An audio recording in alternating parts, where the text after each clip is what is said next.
If you're working full-time, earning a decent income, and still somehow feel broke every month, you might not have an income problem.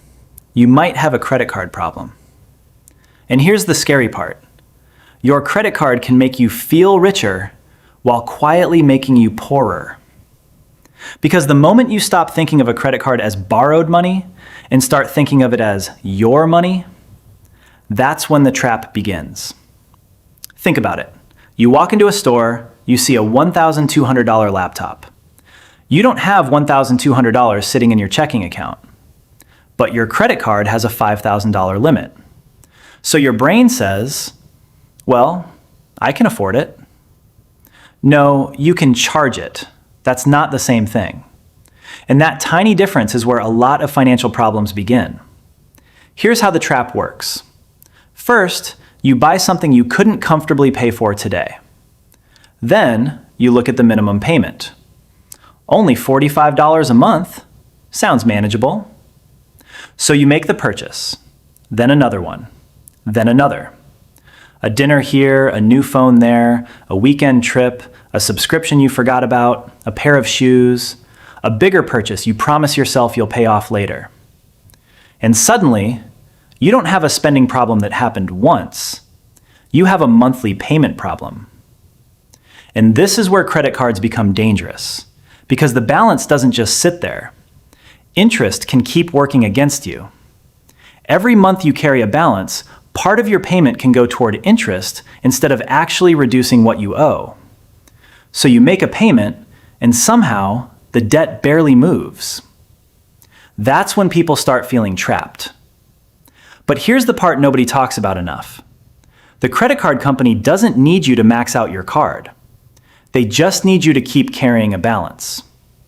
Because if you're constantly borrowing, then paying a little, then borrowing again, you can stay stuck in the cycle for years.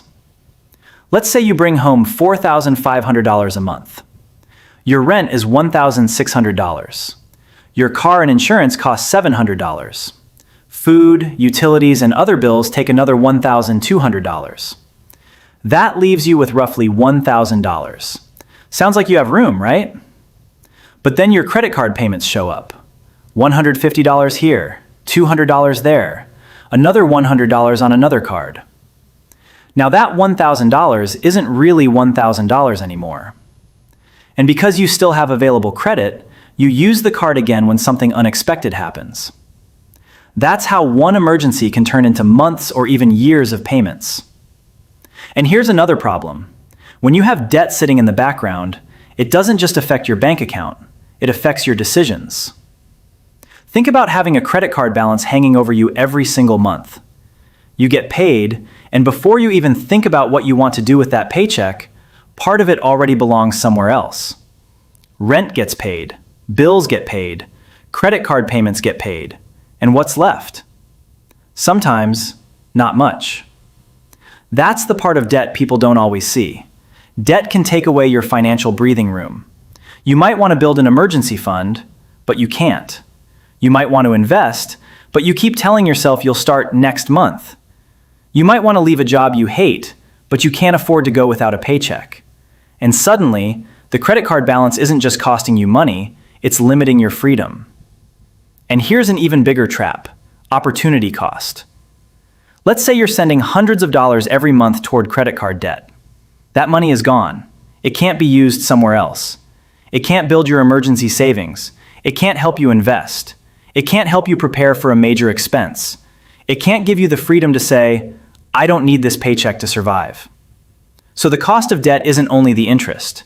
It's also everything that money could have done for you. Imagine two people earning the same income.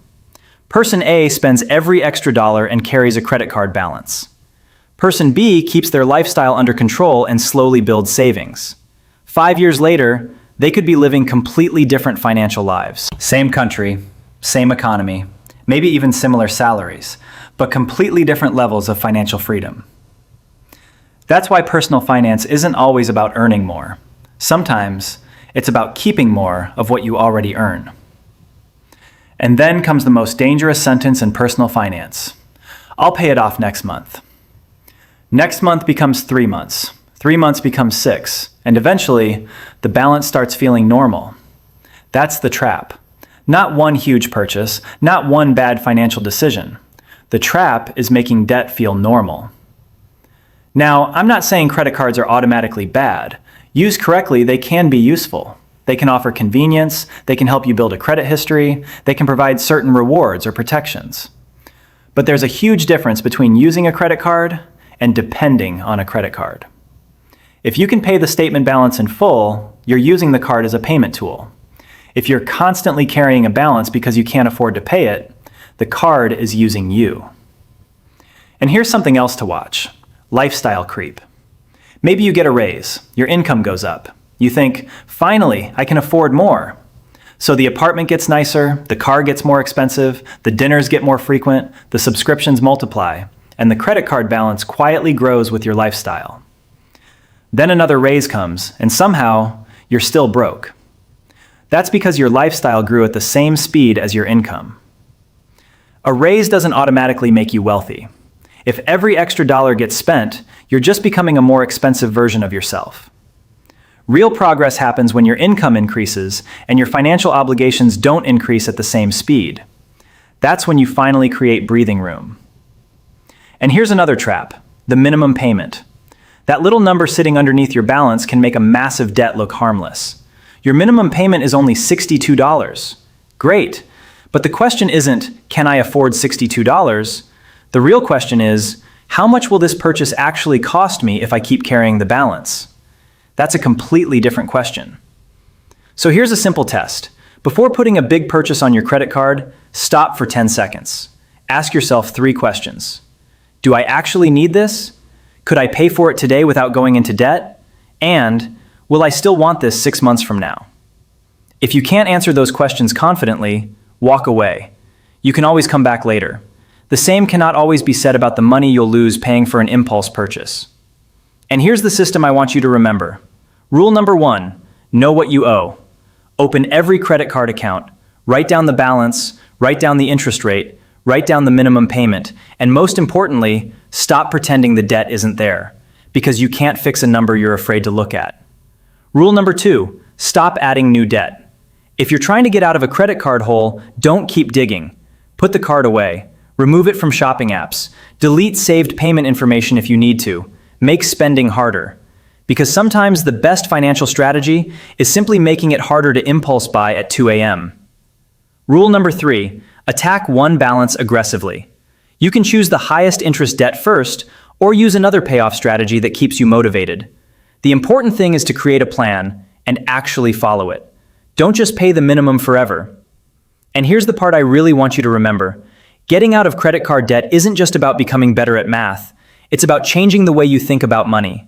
Because if you pay off your cards, but immediately start spending again, nothing really changed. You just reset the trap.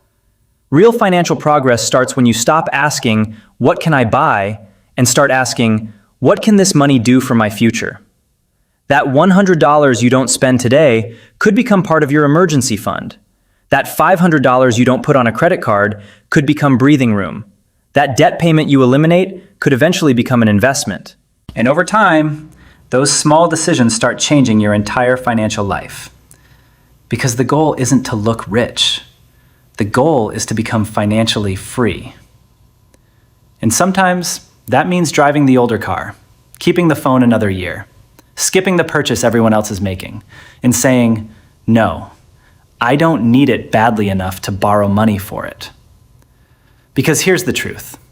Being able to buy something doesn't mean you can afford it. A credit card can give you access to things you can't afford today, but tomorrow, you still have to pay for them. And if you're not careful, tomorrow's money gets spent before tomorrow even arrives. So the next time you reach for your credit card, don't just ask, can I afford the payment? Ask, can I afford the consequences?